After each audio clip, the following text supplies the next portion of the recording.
छत्तीसगढ़ में जांच के घेरे में 100 से ज्यादा सरकारी अधिकारी फर्जी जाति प्रमाण पत्र के जरिए सरकारी नौकरी पाने का आरोप। 10 सूत्र की पड़ताल, सरकारी मलाई खाने वाले कैसे आए पकड़ में।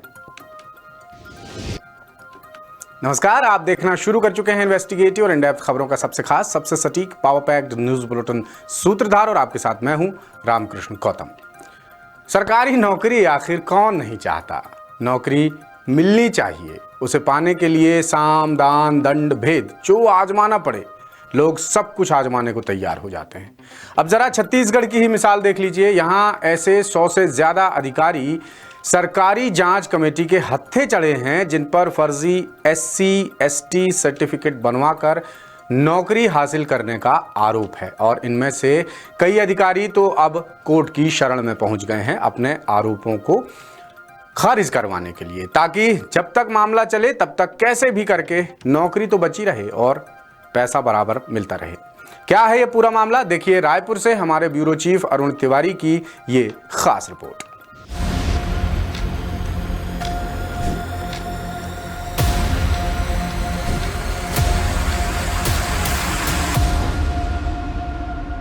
छत्तीसगढ़ में सरकारी नौकरी कर रहे कुछ अधिकारियों की इन दिनों नींद उड़ी हुई है।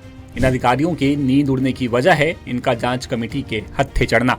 दरअसल आरोप है कि 100 से ज्यादा अधिकारी कर्मचारी छत्तीसगढ़ में ऐसे हैं जिन्होंने फर्जी जाति प्रमाण पत्र के जरिए नौकरी हासिल की है, और ये अधिकारी कर्मचारी अब अपनी नौकरी बचाने के लिए कोर्ट की शरण में चले गए हैं, जहां फिलहाल ये मामला पेंडिंग है। लेकिन सरकार ने इन स्टे ऑर्डर को वैकेट करने के लिए हाईकोर्ट में आवेदन कर दिया है।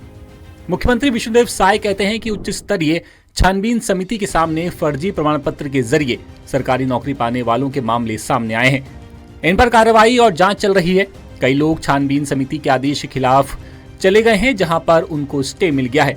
सरकार ने स्थगन को वैकेट करने के लिए आवेदन दिया है। अब चलिए आपको उन अधिकारियों के नाम बताते हैं जिन पर फर्जी आदिवासी बनने का आरोप है। पद्म भूषण काशी संयुक्त संचालक है नगरीय शासन में।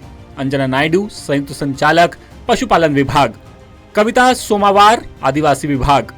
NW Henry additional chief engineer हैं विद्युत वितरण कंपनी में। बलराम प्रसाद गौंड कृषि विकास अधिकारी हैं। मदनावती सेठ प्राचार्य हैं स्कूल शिक्षा विभाग में। कुंती देवी बैगा ग्रामीण कृषि विस्तार अधिकारी हैं। संजय जेम्स सब इंजीनियर हैं PWD में। JP पड़वार अतिरिक्त संचालक हैं गृह विभाग में। अनिल कुमार बच्चन EE हैं PHE में। अब जरा उन लोगों के नाम जान लीजिए जिन पर फर्जी SC प्रमाण पत्र बनवाने का आरोप है। शंकर कुमार सोनवानी प्रबंधक हैं इंडस्ट्रियल डेवलपमेंट कॉर्पोरेशन में। प्रकाश चंद्र रायकवाड़ रिटायर्ड सहायक संचालक हैं आवास एवं पर्यावरण। वासुदेव सिंह चौहान जोन कमिश्नर नगर पालिका निगम रायपुर। ज्योति भांटेकर तकनीकी शिक्षा।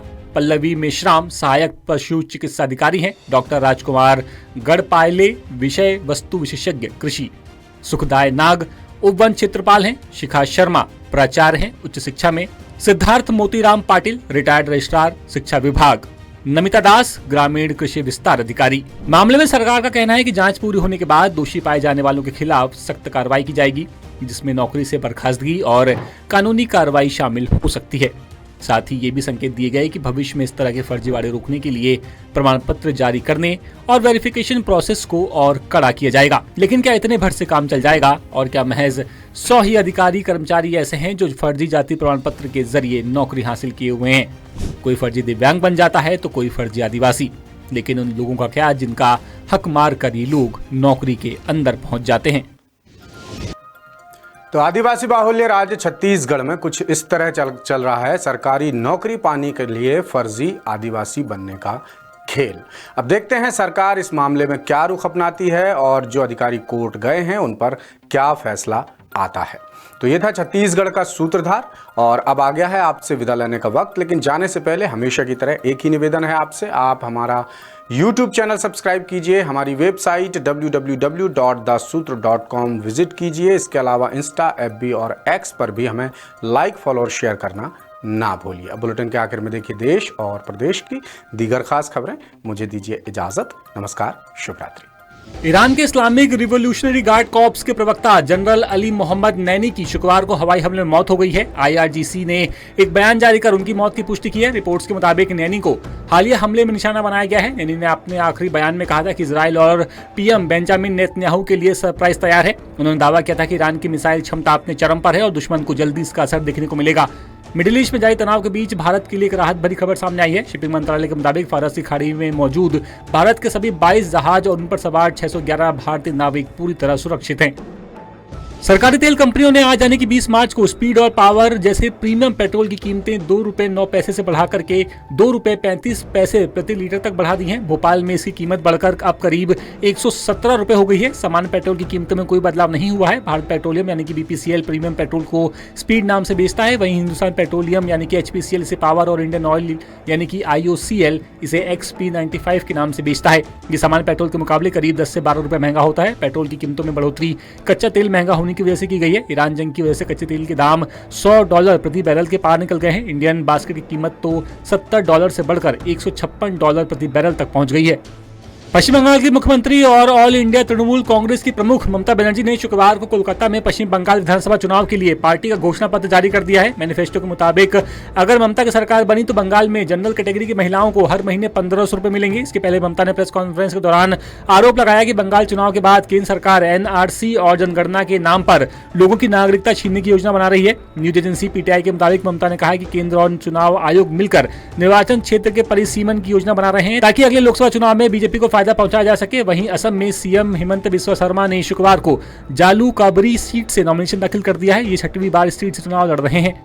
देश के 12 राज्यों में मौसम बदला हुआ है। मार्च के महीने में जहां पहाड़ी इलाकों में जम्मू कश्मीर, उत्तराखंड और हिमाचल में भारी बर्फबारी हो रही है, तो वहीं मैदानी इलाकों राजस्थान, मध्य प्रदेश, यूपी और बिहार में तेज बारिश के साथ ओले गिर रहे हैं। मौसम में बदलाव की वजह वेस्टर्न डिस्टर्बेंस का बदला हुआ आकार है। आमतौर पर डिस्टर्बेंस कवर्ड यानी कि मुड़ा हुआ होता है, लेकिन इस बार सीधी लाइन में है। ये रेन बैंड 1000 किलोमीटर लंबा है। अफगानिस्तान से पाकिस्तान और इंडिया तक इसका असर है। दरअसल वेस्टर्न डिस्टर्बेंस पश्चिम से आने वाला बादलों का एक सिस्टम है जो कि सर्दियों में उत्तर भारत में बारिश और बर्फबारी कराता है। 28 मार्च से शुरू हो रहा IPL भारतीय खिलाड़ियों के लिए खास रहने वाला है। T20 फॉर्मेट में खेले जाने वाली इस लीग से टीम इंडिया की वनडे वर्ल्ड कप 2027 की टीम तय होगी। न्यूज एजेंसी PTI ने BCCI के सूत्रों के हवाले से जानकारी दी है। रिपोर्ट में बताया गया है कि भारतीय क्रिकेट कंट्रोल बोर्ड की सिलेक्शन कमेटी ने 20 खिलाड़ियों को शॉर्टलिस्ट किया है, जिनके प्रदर्शन पर इस IPL के दौरान खास नजर रखी जाएगी। अजीत अग्रकर की अगुवाई वाली समिति का फोकस इन खिलाड़ियों की फॉर्म और फिटनेस पर रहेगा। इतना नहीं, पंजाब मुल्लानपुर में 6 से 10 जून तक अफगानिस्तान के खिलाफ होने वाले टेस्ट मैच में भी टीम इंडिया अपने फुल स्ट्रेंथ के साथ उतरेगी ताकि सारे सीनियर खिलाड़ी इसमें खेल सकें। लेटेस्ट, इन्वेस्टिगेटिव और इन डेप्थ खबरें देखने के लिए ज्वाइन कीजिए द सूत्र का व्हाट्सएप चैनल, सब्सक्राइब कीजिए YouTube चैनल, लाइक कीजिए Facebook पेज और पढ़ते रहिए www.daसूत्र.com।